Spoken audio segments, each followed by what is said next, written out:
¿Qué pensarían de un hombre, un enamorado, que después de casado todavía se encuentra besando la fotografía de su amada que le había dado años atrás?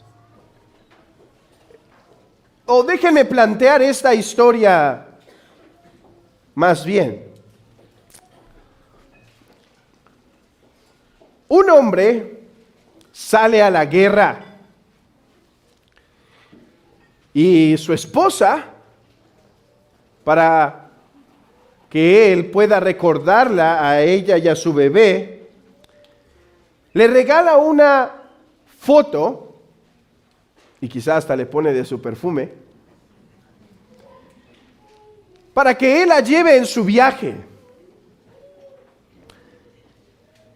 Después de los días de trabajo, después de llegar a su dormitorio, lo que hace muchas veces ese hombre antes de escribirle una carta o antes de dormir es ver esa fotografía, recordarlos e incluso a veces la pega en su pecho, ¿sí? Como si los estuviera abrazando a ellos mismos ahí. O toma la foto y quizá los besa con una lágrima, besa la foto con una lágrima en sus ojos. Bueno, el hombre llega sano y salvo a casa después de su misión. ¿Qué pensarían de el tal si al llegar con su esposa, lo van a recoger, llegan por él, se bajan todos muy alegres y él le grita: "¿Cuánto te extraño? Te amo", y saca la foto y en lugar de abrazarla a ella y besarla, abraza la foto y la besa? Bueno, ella dice, viene cansado, quizá no nos quiere abrazar mugrosos, y llega a casa. Y entonces en casa está en la sala y empieza a decir lo mismo: "Mi amor, cuánto te había extrañado, no saben cuánto los necesitaba", y vuelve a sacar la foto y la besa. Hermanos, ¿qué pensaríamos de este hombre? Al menos podríamos deducir que algo no anda muy bien en su cabeza, ¿no es así? Un hombre en sus 5 sentidos no prefiere la foto a la realidad. No prefiere la foto a la sustancia. La foto sirvió su propósito. Fue valiosa en aquel contexto. ¿Por qué?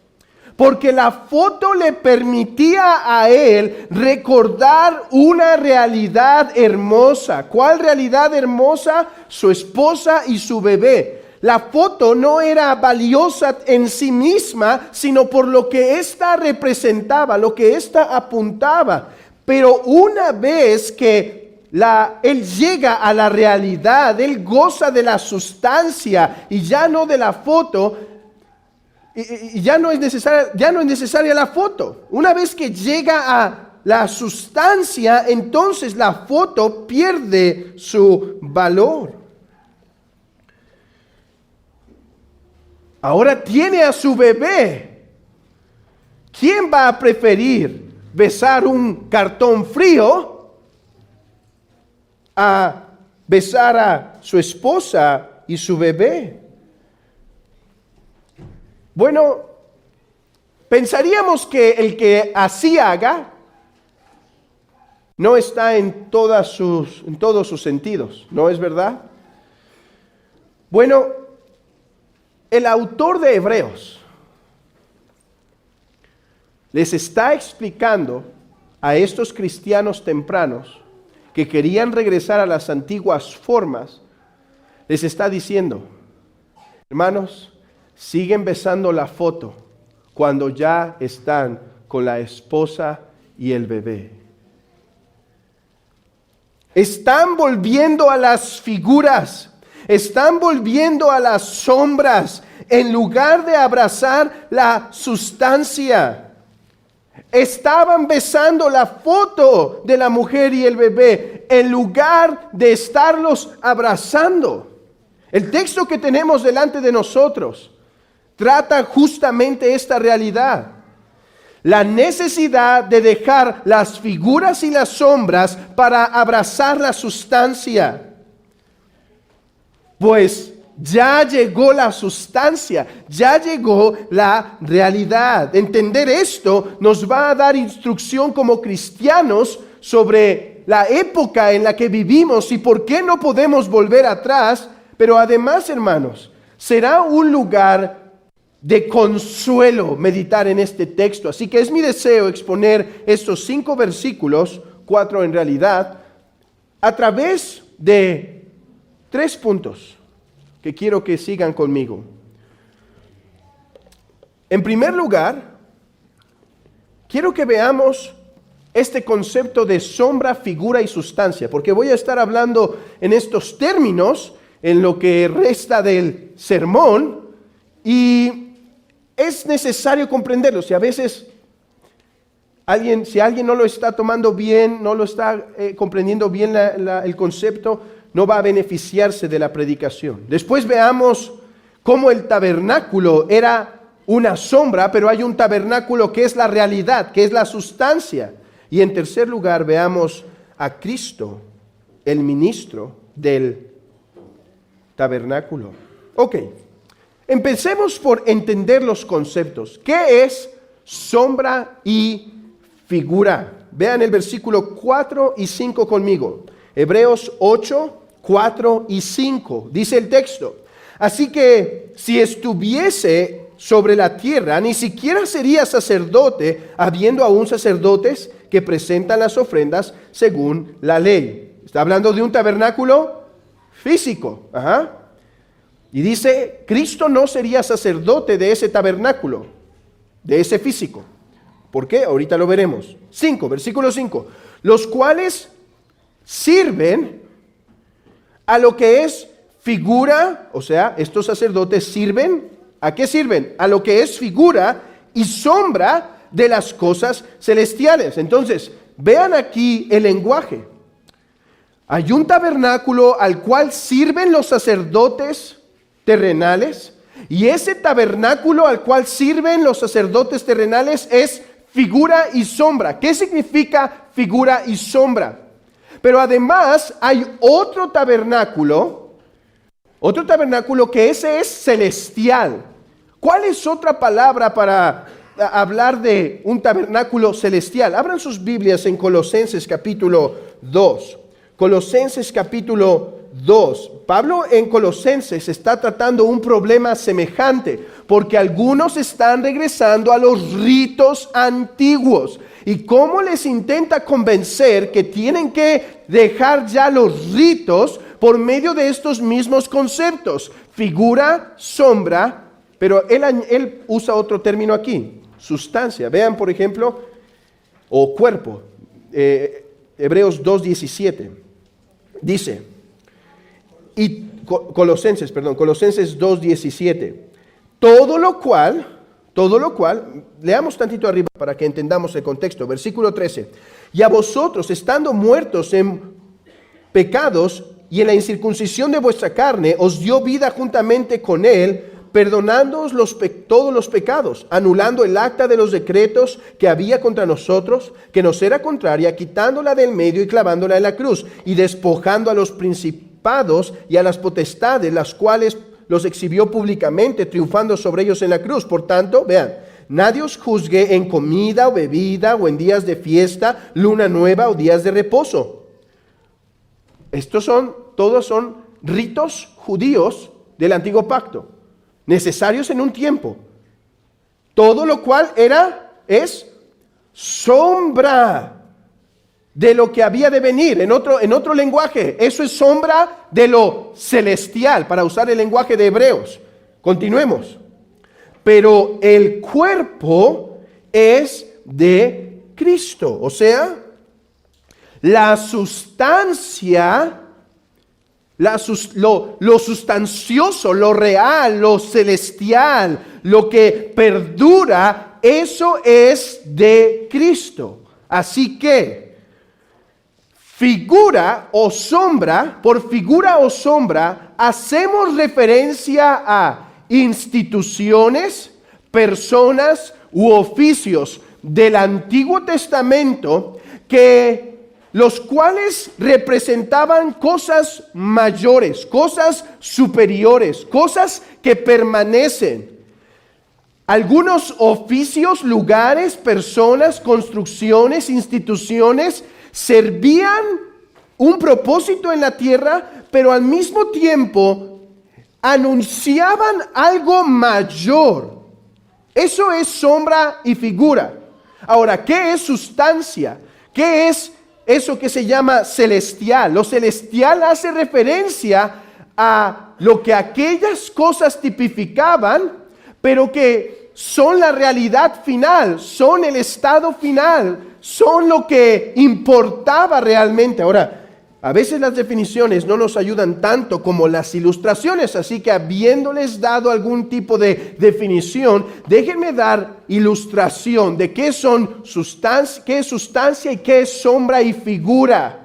¿Qué es sustancia y qué es sombra y figura? Vean conmigo, mediten conmigo en esto. El arca de Noé, ¿qué fue?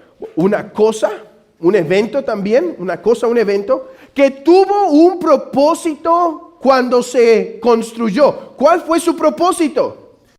¿Cuál fue su propósito? Guardar a Noé y su familia y preservar la humanidad. ¿Sí? Ok, eso es una sombra o figura. ¿Por qué? Porque el arca de Noé representaba algo mayor. Déjenme darles más sombras y figuras para que entendamos el punto antes de ver su representación. Por ejemplo, la liberación de Egipto. Funcionó un propósito para los israelitas. ¿Cuál? Librarlos del yugo de Faraón.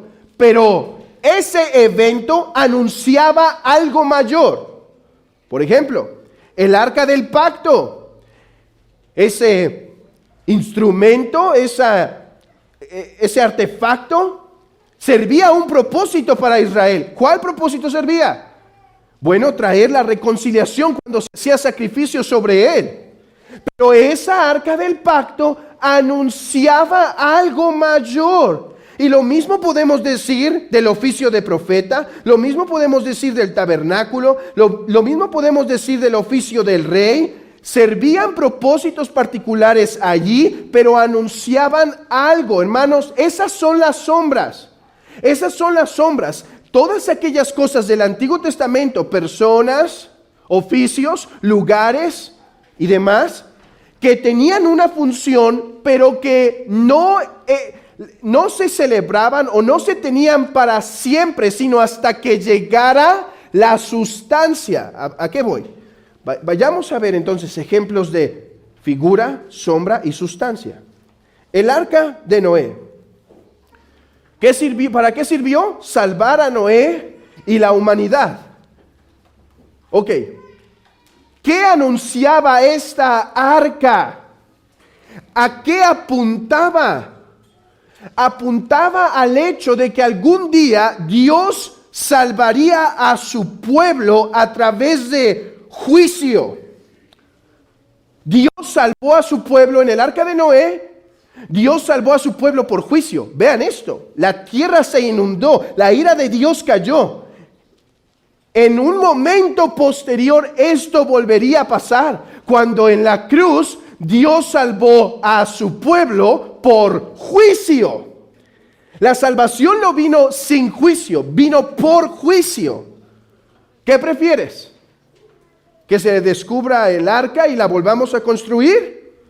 ¿O la salvación que hay en Cristo, lo que esa arca anunciaba? Ok, liberación de Egipto.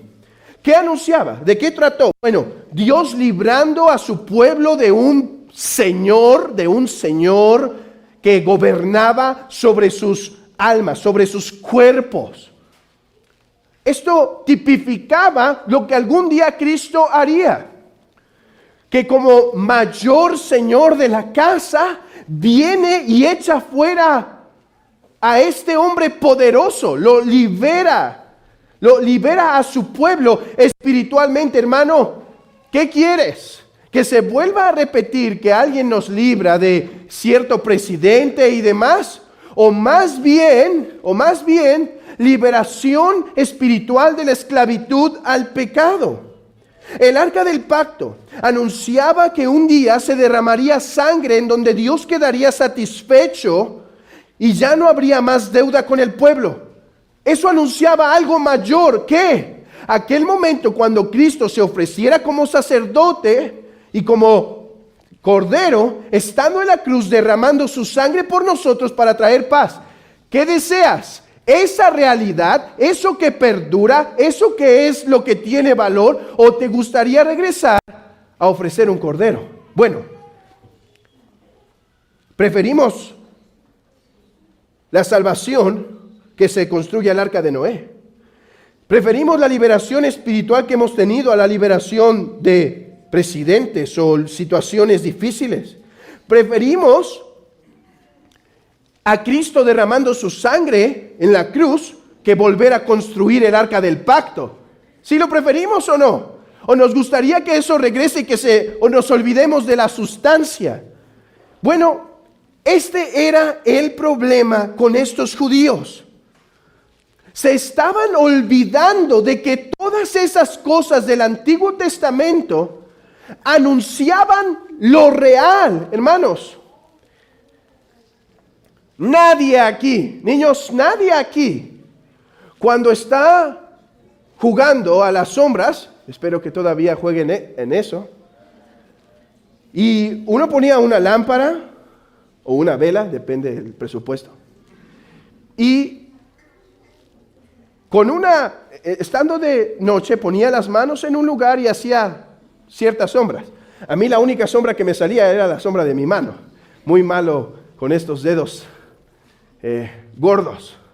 Entonces, niños, cuando hacen la sombra de su mano,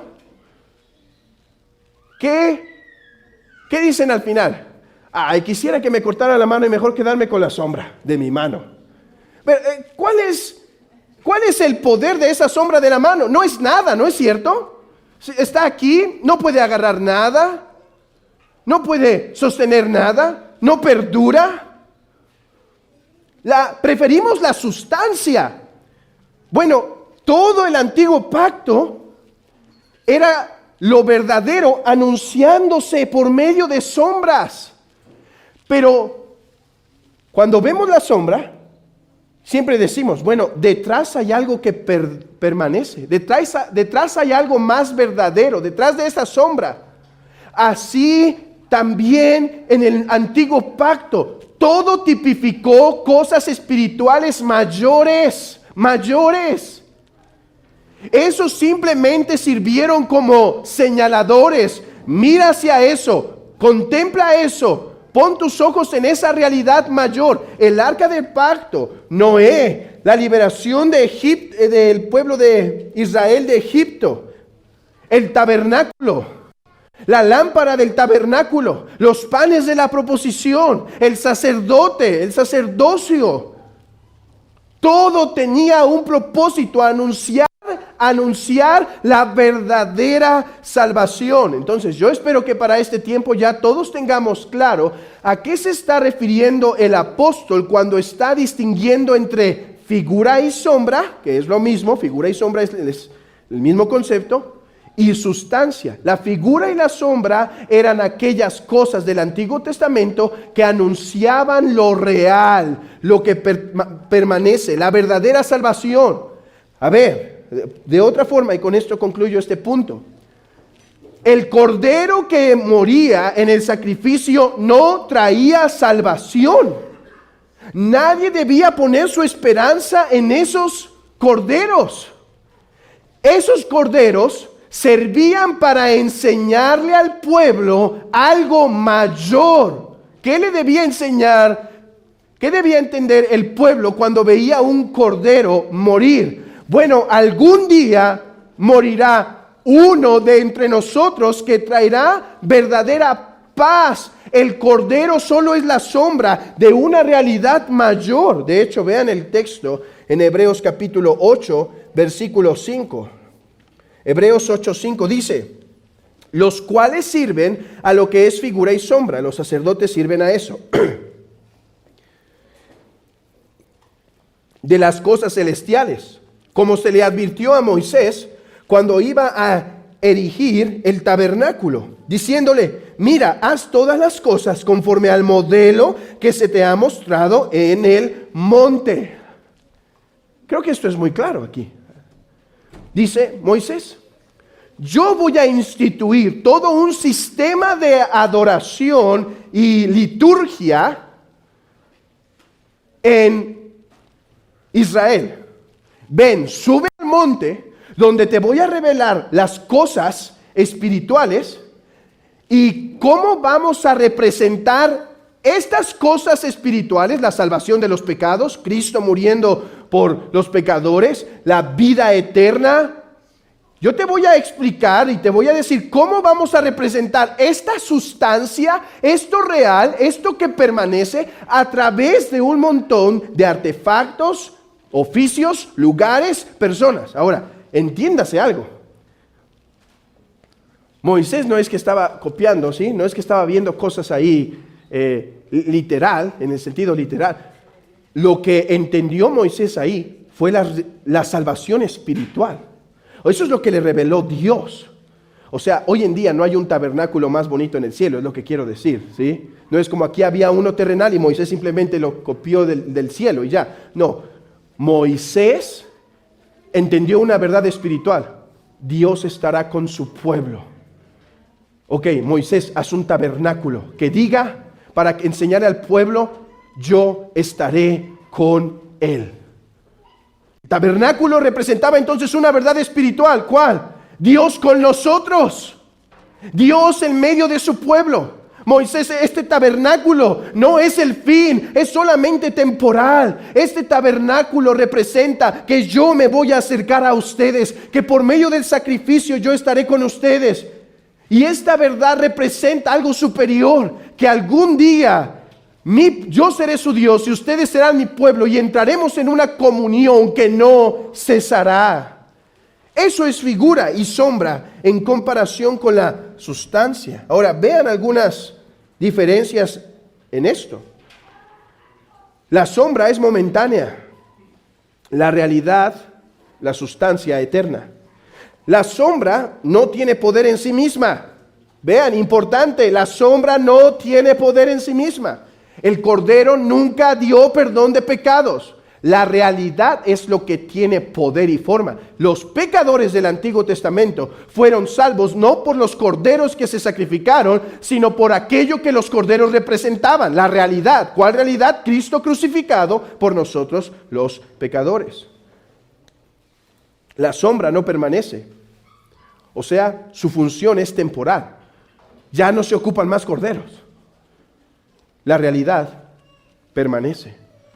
Habiendo explicado esto, ahora sí veamos que hay un tabernáculo sombra. Y si hay un tabernáculo sombra, entonces hay un tabernáculo ¿qué? Real, sustancial. Ok, ¿cómo sabemos esto? Lean conmigo el versículo 2, Hebreos 8:2. Dice que Cristo en el versículo 1, el cual se sentó a la diestra del trono de la majestad en los cielos. Versículo 2, ministro de la majestad, ministro del santuario y de aquel verdadero. Esa es otra forma de decir sustancial. Esta es la sombra, pero hay algo que es lo verdadero. No es que la sombra no sea real, pero cuando comparas una con otra, esto es, digamos, más real. Lo sustancial. Entonces dice, Cristo es ministro del santuario y de aquel tabernáculo que levantó el Señor y no el hombre. Ok, hay un tabernáculo del cual Cristo es ministro. ¿Cómo es este tabernáculo? Es el verdadero. Fíjense otra diferencia. este lo levantó Dios y no el hombre. Pero no el tabernáculo que Dios dio a Moisés, ¿también lo levantó Dios? En un sentido, sí. Pero ¿a qué se refiere entonces con uno que levantó Dios y no el hombre? O sea, uno que en última instancia es obra pura de Dios. Obra pura de Dios. Ok, el hombre Moisés participaba con el sacrificio, bueno, los sacerdotes participaban con los sacrificios, pero en la salvación final, ningún hombre, en el sentido fuera del trino Dios, tendría participación en esta salvación. Ahora, hay otro tabernáculo, versículo 4, o desde el 5, los cuales sirven a lo que es figura y sombra de las cosas celestiales. Hablando del tabernáculo terrenal. Así que hay un tabernáculo sombra y hay un tabernáculo espiritual. Ese lugar, esa construcción terrenal, servía un propósito. ¿Cuál propósito servía el tabernáculo, hermanos? Servía el propósito de dar al pueblo los elementos para que Dios pudiera estar con el pueblo. ¿A qué voy? Vean. Dios dijo a Israel, tú serás mi pueblo, yo seré tu Dios. Pero pueblo, eres pecador. Este es el gran problema de la humanidad. Un Dios santo no puede estar cerca del pecador. Pero Dios dice, yo te haré mi pueblo. ¿Cómo? Construye un tabernáculo, Moisés. Y en ese tabernáculo se van a hacer sacrificios. ¿Y qué pasa el día que se hace el sacrificio y se inaugura el tabernáculo? La presencia de Dios desciende. El tabernáculo era entonces el medio por medio del cual Dios podía tener acercamiento con el pecador después de que los sacrificios eran efectuados, y por eso el tabernáculo se vuelve la tienda de Dios. La tienda, ¿sí? El templo de Dios, su casa. Es cierto, Dios habita en todo lugar, pero Dios habita en todo lugar, pero de diferente forma, revelando su gloria de diferente manera en cada lugar. Bueno, en el tabernáculo se concentraría su gloria, su bondad, su amor para con el pueblo. Ahí en el tabernáculo, el sacerdote haría sacrificios y después podría traer bendición al pueblo y salir y decir al pueblo, tengan paz, Dios ha aceptado el sacrificio, paz para con los hombres, Él nos seguirá dando de su favor. Desde el tabernáculo se bendecía, se hacían oraciones porque llegaba el sacerdote y echaba incienso y tenía comunión con Dios, y Dios dispensaba de su gracia, de su ayuda para el pueblo. Ese era el propósito. Pero por muy hermoso que este fuera, todavía era sombra. Incluso, hermanos, incluso el templo, que fue mucho más glorioso que el tabernáculo, con toda su gloria, no era también sino sombra, solamente una figura de algo mayor. No era la sustancia. Por lo tanto, era momentáneo, no tenía poder en sí mismo y no permanecería para siempre. Era ¿figura de qué? Del tabernáculo celestial. Este tabernáculo es en esencia lo mismo, pero en su plenitud. Hermanos, en el cielo no hay un tabernáculo como hubo en el tiempo de Moisés, un tabernáculo físico. Pero ¿a qué se refiere entonces con que hay un tabernáculo celestial? Y en ese tabernáculo celestial hay uno ministrando. ¿A qué se refiere con un tabernáculo celestial? Vean. ¿Qué representaba el tabernáculo terrenal? Comunión con Dios después de que los sacrificios eran aceptados, en donde se dispensaba gracia. Bueno, esas mismas realidades están en el cielo o han sido cumplidas por Cristo y están en el cielo dispuestas para su pueblo. O sea, hay un lugar, o el favor de Dios ha sido tal para con los pecadores, que hay un tabernáculo celestial en este sentido. Dios ha dado un sacrificio para que por medio de ese sacrificio el pecador pueda tener comunión con Dios, y nosotros los cristianos estamos en ese tabernáculo, aunque no estamos en el cielo, porque recuerden, esto no es un lugar tal cual. El punto es, lo que fue solo para Israel antes, que el pecador pudiera tener comunión con Dios por medio de un sacrificio y que Dios dispensara gracia y favor a los pecadores, ahora esa realidad ya está presente, y nosotros los cristianos y aquel que confiesa a Cristo de todo corazón ya participa de ese ministerio, hermanos. Miren, la alegría del israelita cuando veía a su sacerdote entrar al tabernáculo era grande. Tenemos un mediador que puede interceder por nosotros y traer la bendición de Dios, al que nos podemos acercar para pedir perdón por nuestros pecados, con el que podemos restaurar nuestra comunión, el que nos puede ayudar y nos puede fortalecer. Hermano, era hermoso, era glorioso ver eso. El punto es, eso está ahora, pero mejor. ¿Por qué? Porque esto no está limitado a Israel. Hay un sacerdote que es sacerdote para toda nación que venga a él. Ahora hay un sacerdote que por medio de su obra el pecador se puede acercar, y Dios ministra gracia y Dios ministra su presencia. El tabernáculo antes era micro, pequeño, limitado a un lugar. Ahora es un tabernáculo macro.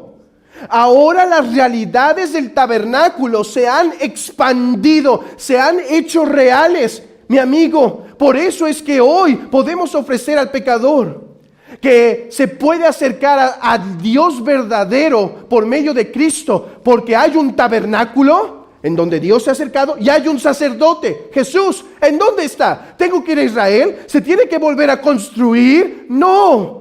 Ese tabernáculo es celestial, se ha abierto para todos. Es una realidad que está presente ahora. Y por eso, hermanos, hoy no dirigimos nuestro rostro hacia Jerusalén. Por eso hoy no abrimos las ventanas como Daniel para buscar el rumbo hacia Jerusalén.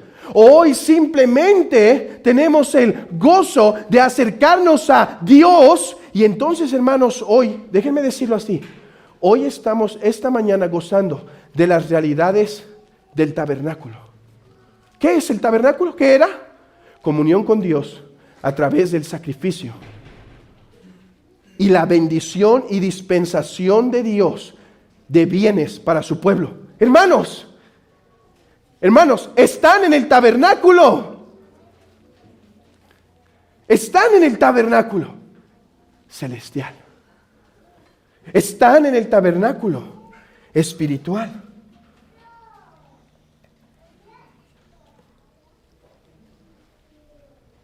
Esta es la realidad, lo que apuntaba a esa sombra. ¿Por qué entonces? Habla el apóstol a los judíos. ¿Por qué entonces quieren volver a tener ministración por los sacerdotes terrenales? ¿No me están entendiendo? Dice el apóstol. ¿No me están entendiendo? Que esas cosas eran sombra de lo eterno.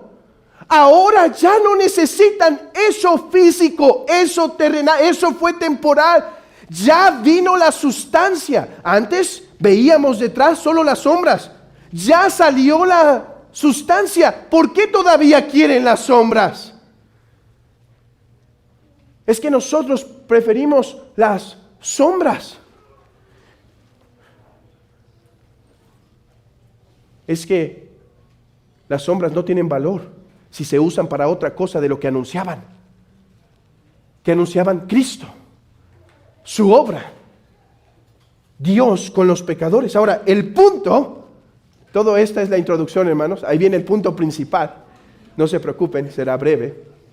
Pero es que he hecho todo este trabajo introductorio en un sentido, porque eso es lo que está en la mente del apóstol en su exposición. ¿Cuál es el punto principal?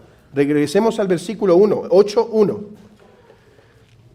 Ahora bien, el punto principal de lo que venimos diciendo es que tenemos tal sumo sacerdote, el cual se sentó a la diestra del trono de la majestad en los cielos. Vean, ministro del santuario y aquel verdadero tabernáculo que levantó el Señor y no el hombre. Porque todo sumo sacerdote está constituido para presentar ofrendas y sacrificios, por lo cual es necesario que también éste tenga algo que ofrecer. Así que si estuviese sobre la tierra, ni siquiera sería sacerdote, habiendo aún sacerdotes que presenten las ofrendas según la ley, lo cuales sirven a lo que es figura y sombra de las cosas celestiales, como se le advirtió a Moisés. ¿Cuál es el punto principal? Ya no necesitan los sacerdotes terrenales, porque llegó el sacerdote del tabernáculo celestial. Hermanos, antes de que Cristo viniera, había un tabernáculo celestial, pero no inaugurado. El tabernáculo se regía por el que estableció Moisés. Cristo viene y vean, el argumento del apóstol es, y era sacerdote, ya lo demostramos, fue el argumento pasado del apóstol, demostramos que es sacerdote, pero entiéndase algo, no fue sacerdote de las cosas terrenales como con el interés de perpetuarlas.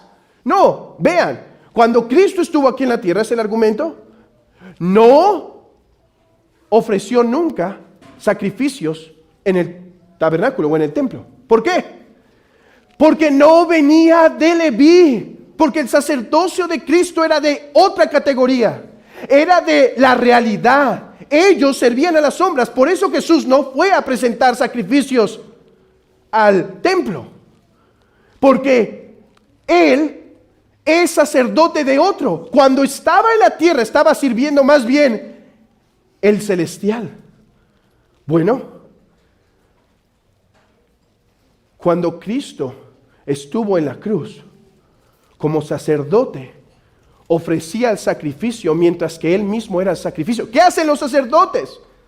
Ofrecen sacrificios para que el pueblo pueda tener paz con Dios.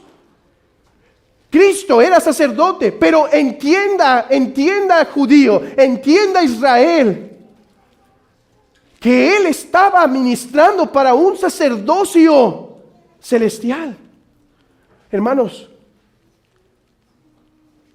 el arca del pacto se derramaba sangre para que Dios la aceptara y hubiera paz. En la cruz, ¿de qué estaba hecha el arca del pacto? ¿De madera? ¿De qué estaba cubierta? ¿De qué era hecho la cruz de Cristo? Madera. Cubierta no con oro. Así era el arca del pacto, cubierta con oro. Pero el arca del pacto estaba cubierta con la misma persona de Cristo. Ese era el oro que resplandecía. Y una vez se derramaba su sangre, hermanos, allí estaba el sacerdote haciendo paz con Dios por los pecadores. Todavía celebraban allá corderos. De hecho, pasa esto en medio de las celebraciones judías del Cordero Pascual. ¿Pero qué creen? Un mejor sacerdote estaba efectuando el sacrificio y aquella sombra que se veía, se empezó a desvanecer. Ya estaba la realidad. Ya no se necesitaba la sombra. La luz del día llegó. Las sombras se desvanecieron. Ese es su argumento. que aunque Cristo es sacerdote, lo hemos demostrado, Él es sacerdote de un templo espiritual, de un tabernáculo espiritual. Y evidencia de esto es que aquí en la tierra nunca ofreció sacrificios. Esto tiene una aplicación directa para todos los hombres. ¿Cuál es esa aplicación? Hay un solo templo hoy en día, el celestial. Si Dios ha expandido su templo por todo el mundo, en donde Él ofrece tener comunión con el pecador, y se ha hecho el sacrificio una vez. En ese otro tabernáculo se necesitaban muchos porque era sombra, porque no era la realidad. Pero en este un solo sacrificio fue necesario, uno solo. De manera que el pecador que hoy quiere gozar de la bendición del tabernáculo, que es comunión con Dios, debe saber que puede hacerlo solo por el sacrificio de Cristo. Solo porque Él se derramó en la cruz. El que quiera tener paz con Dios puede, se le ofrece. Él es amigo de pecadores. Él extiende la mano al leproso. Él sana al enfermo. Él escucha a aquel que grita: Jesús, hijo de David, ten misericordia de mí. Él no ignora al cansado. Él ve a aquel que toca el manto en medio de la multitud. Él se detiene para atender al ciego, para dar piernas a los cojos. Él para la sangre de la mujer que todos ignoraban. Él endereza la espalda de la mujer encorvada al que nadie hacía caso, a la que nadie hacía caso, a la que todos ignoraban. Él es amigo de pecadores. Él es el sacerdote que recibe, que al ser hecho verdadero hombre, tiene compasión de nosotros y podemos ir a Él. ¿Quieres tener paz con Dios? Cree en el Señor Jesucristo. Cree en Él como el Salvador. Velo en esa cruz. Velo en esa arca del pacto donde estaba el madero y su cuerpo revistiendo de forma hermosa ese madero. Y su sangre brotando de su cuerpo para dar paz a los pecadores. Allí hubo el sacrificio. Allí se logró la paz. Y ahora se dice: paz a vosotros. ¿Quieres gozar de las bendiciones del tabernáculo? Puedes, pero solo por Cristo, el que vive en los cielos hoy para interceder por aquel que viene a Él. Ahora, hay una aplicación más y con esta concluyo. Mis hermanos, lo que hemos venido diciendo es para esta consolación que nos da el versículo 2. Y si lo quieren, todo esto, todos los versículos 1, 2, 3 hasta el 5, se resumen en esto. Esto es lo que les quiere decir. Les quiere decir: no regresen atrás, no vayan a las sombras, no apostaten de su fe. Hoy lo que habló las palabras el hermano Fernando. Él dijo que solemos caer, retroceder. Las pruebas son duras. Ellos estaban sufriendo persecución, estaban perdiendo sus bienes, su trabajo, estaban siendo tentados, hermanos. Y nosotros también de diferentes formas. Viene desánimo, vienen tristezas, vienen problemas. La agenda perversa del mundo se sigue incrementando en su fuerza. Las cosas no lucen bien para el cristiano. Y a esto sumemos nuestros pecados, sumemos el dolor en nuestro hogar, a ver a nuestros hijos inconversos. Los problemas que pasan ahí, cómo el pecado ha tomado poder en la familia, los problemas en nuestra vida. ¿Y cuál va a ser la tentación? Voy a regresar a un modo de cristianismo que es sombra, no la sustancia, sino la sombra. Es lo que querían ellos. Y el apóstol dice todo esto, todo lo que vimos anteriormente, solo para traerles este pensamiento. Versículo 1 y 2. Ahora bien, Vean esto, el punto principal de lo que hemos venido diciendo es que tenemos tal sumo sacerdote, el cual se sentó a la diestra de Dios, de la majestad, a la diestra del trono de la majestad en los cielos. Vean, ministro del santuario y de aquel verdadero tabernáculo. Ministro del santuario. Hermano,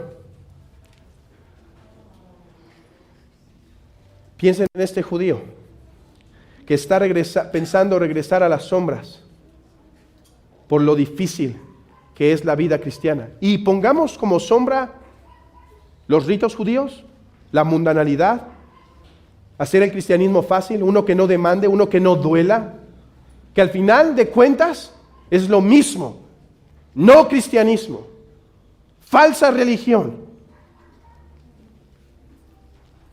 Y entonces dice el apóstol, hermanos, yo sé que duele, hermanos, yo sé que esto cuesta.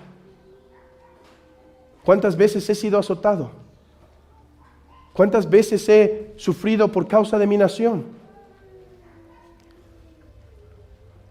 Pero sepan esto, el punto principal de lo que he venido diciendo es que hay uno que está sentado a la majestad, que es el ministrador del tabernáculo. O sea, ¿qué hacía el sacerdote en el tabernáculo? Ofrecer sacrificios para ministrar gracia al pueblo, para que Dios fuera favorable al pueblo. Hermano, el sacerdote que ofreció un sacrificio una vez y para siempre es el ministro. Literalmente van a reconocer la palabra griega, porque es la palabra liturgios, de donde viene el concepto de liturgia. Dice que Cristo es el liturgios de su pueblo. ¿Qué quiere decir?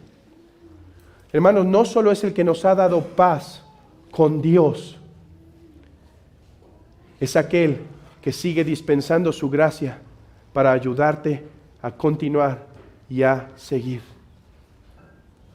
¿Cuál es tu necesidad? Querido hermano, ¿cuál es tu necesidad? ¿Por qué estás cansado? ¿Por qué estás desanimado? ¿Por qué ya no quieres seguir? ¿Por qué ya estás dejando llevar más bien por el pecado? ¿Por qué ya no te está importando luchar? ¿Por qué ya no estás buscando ser santo? Tienes a un ministro celestial que ministra gracia a su pueblo. Hoy estamos recibiendo de su ministerio, hermanos. Hoy ese sacerdote, nosotros estando en ese tabernáculo, Él está trayendo consuelo. Él está trayendo gracia por su palabra, por la cena, por los cantos, por la oración. Él viene y trae y ministra a su pueblo. Clama de acuerdo a tu necesidad. Busca en lo que tu corazón tiene más hambre. Clama en aquello que necesita ser sanado. Pide liberación en aquel pecado que te está aplastando, que otra vez te está sometiendo. Tienes un ministro del tabernáculo que dispensa el favor de Dios para con los pecadores. Hermanos, judíos, cristianos del primer siglo, sé que cuesta, pero vean por qué pueden seguir. Tienen un ministro a favor de ustedes. Oh, hermanos, Jesús me sorprende en Juan capítulo, ¿qué es? 13, cuando se ciñe la toalla y se pone a lavar los pies. Y decimos, ¿cómo es que nos sirvió? Hermanos, Él sigue sirviendo a su pueblo porque le necesitamos. Con gloria, con majestad hoy, ya no en su humillación. Pero Él es tu ministro que dispensa su gracia a tu favor. Hermano, toma fuerzas para seguir viviendo la vida cristiana como el Señor te ha llamado, y no terminemos como Asa. ¿Cuántos hay hoy aquí así?